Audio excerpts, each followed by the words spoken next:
Thank you all for being here this evening. Going to go ahead and get started. This is our agenda work session, February 9th, 2017.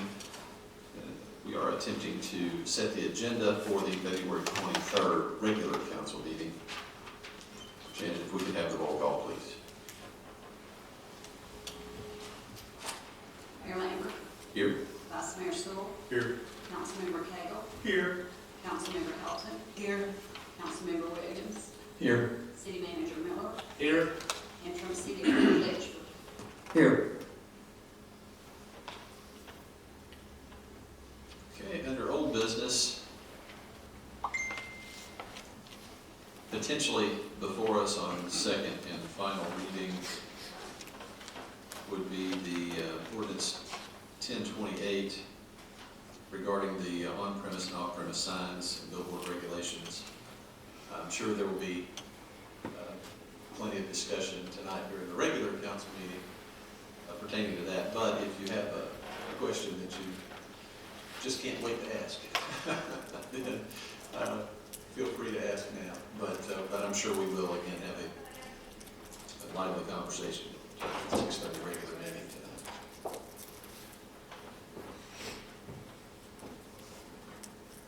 Okay, and item B, which would be ordinance 1029, did we, the architectural design standards, did we decide to pull that from tonight's agenda? Yeah, I believe that that's going to actually be, we'll go ahead and announce public hearing or advertise public hearing tomorrow for the first meeting in March, for the first Thursday in March, with the plan of that being heard by the Planning Commission the first Monday in March, just to make some administrative changes. Okay, so we're going to hold off on that one for a few weeks.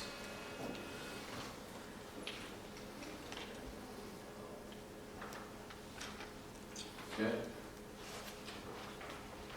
Under new business, we would have a request from the River City Corvette Club to use Camp Jordan Arena on August 5th for a car show. And they are requesting that we waive the normal fees. Does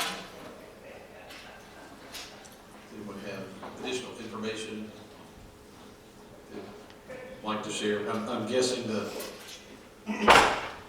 guessing the arena would be available on that. Yes, sir, it is, and they also make a donation back to the Needy Child Fund, and the donation that they have made in the past 2 years have both been more money than they would have been charged for the one day in the arena. Works out well. Okay, so that request will be on the next agenda. It's into 2 weeks from now. And the request from the Optimist Club to use the arena on Saturday, June 24th for a car show and waive the fee. That one as well. Again, I'm guessing the Same situation. facility is available. It is, and one of the two reasons that they get those dates is because those are two slow dates for us. We don't have many, but we've got about 2 a year, and they fill those. And they're just like the Corvette Club. They spend a whole lot more money back into our city than they would have been charged anyway. Gotcha. Okay. Does anyone have questions about any of these items that we've talked about?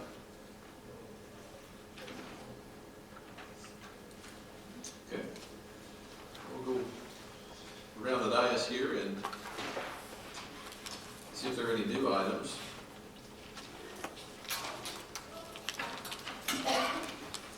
Mr. Cagle, do you have anything for us?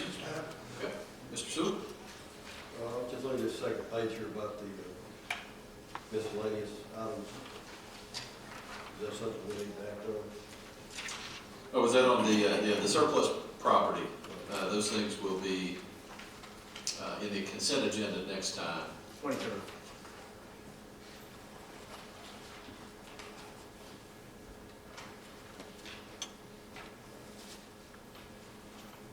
So they'll be declared surplus and then sold on gov deals. You have anything else?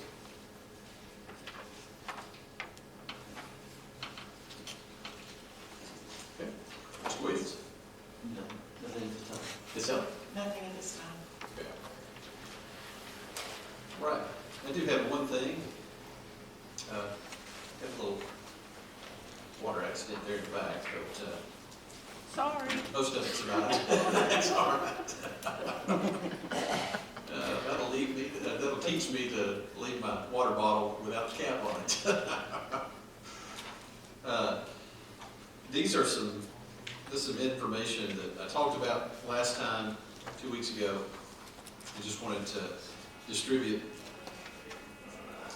this information. It's what I've kind of culled from TCA regarding the Housing Redevelopment Authority.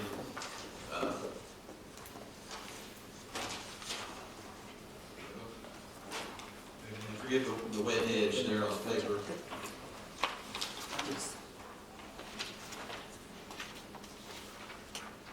Oh, really? Okay, well, I got one email, but I didn't. Okay. So, this is just some information that I had culled some time back about this, and I'm sure the interim attorney will let me know if I'm in error on any of this, but essentially, we talked about a Housing and Redevelopment Authority. The requirements, as I understand them, would be to get 25 signatures of residents here in the city of East Ridge. They would file that petition with the city clerk, setting forth that there is a need for an authority to function in the city and surrounding area. Upon filing the petition with the clerk, the clerk will give notice of time, place, and purposes of a public hearing. It has to be advertised. Council, at that public hearing, will hear any comments from residents. I'm sure there will be some. Certainly, this kind of issue will certainly garner some commentary. After that hearing, the council would be charged with determining whether unsanitary, unsafe, inhabited dwelling accommodations exist in the city. If there's a lack of safe or sanitary dwelling accommodations in the city and the surrounding area for all inhabitants of the city. There are several things you look at: physical condition and age of buildings, degree of overcrowding, size and range of rooms, sanitary facilities, the extent to which conditions exist in such buildings which endanger life or property by fire or other causes. And council, if council determines that such conditions exist, then council can adopt a resolution which would create the authority. And there would be 5 members of the authority. It's just an overview.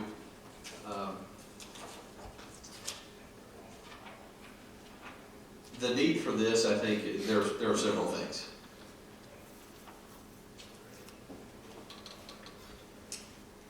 Judging from what has taken place in the city of East Ridge in the past, we know that housing situations arise that are simply dangerous.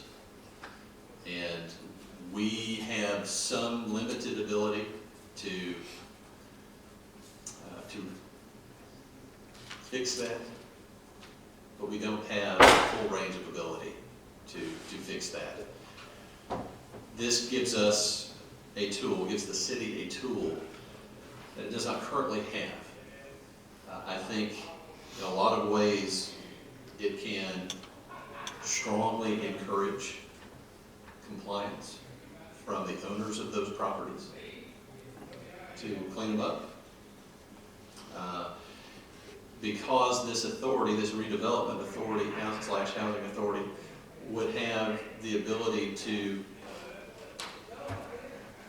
condemn a building.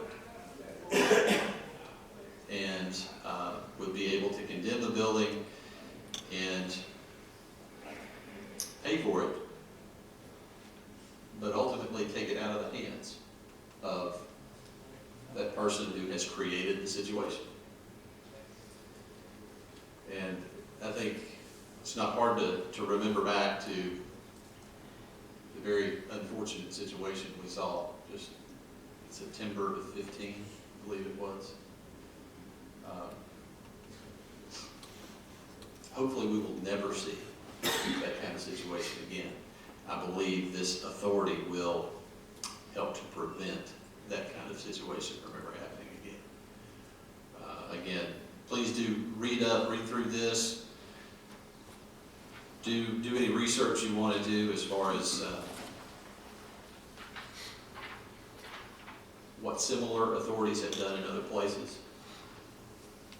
There are several different housing authorities active in Tennessee. Of course, Chattanooga has one, but it's not just larger cities that have it. Places like Maryville, Kingsport, those places have them as well. Anyway, I would just encourage you to look over this information. I feel pretty strongly about this. I've printed petitions that I'm going to go out and get signatures on. And if anyone would like a petition, let me know. I'll be more than happy to give you one. Again, this is something that I think there is a need for, and it's just undeniable. Some dangerous situations exist, and we need to be more proactive, less reactive to those kinds of things happening.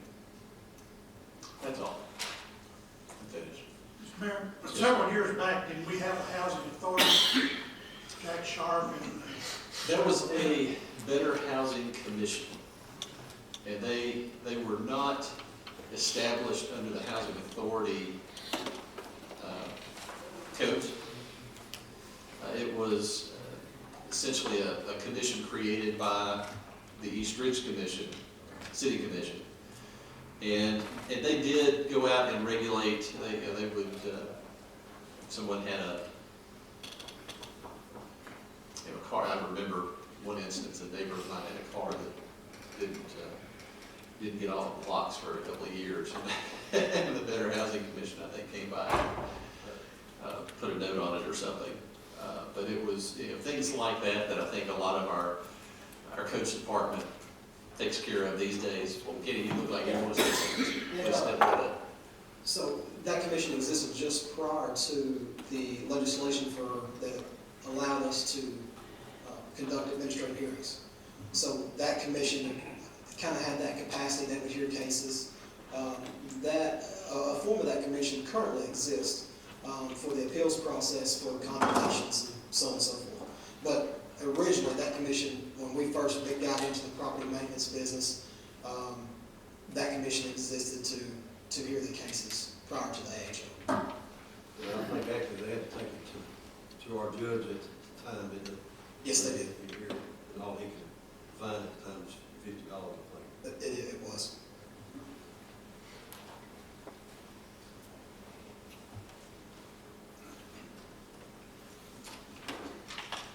All right. That is the only thing that I had. Mr. Miller, you good? Not at this time. Okay. Mayor? Yes, sir. When would you like to have some feedback from this? Is there a certain time frame? Yeah, I would like, I don't want to have the public hearing connected with our regular meetings, because there's so much going on. Ordinarily, I don't want to shoehorn it in, but truthfully, within the next month or so. I think that would be ideal to me.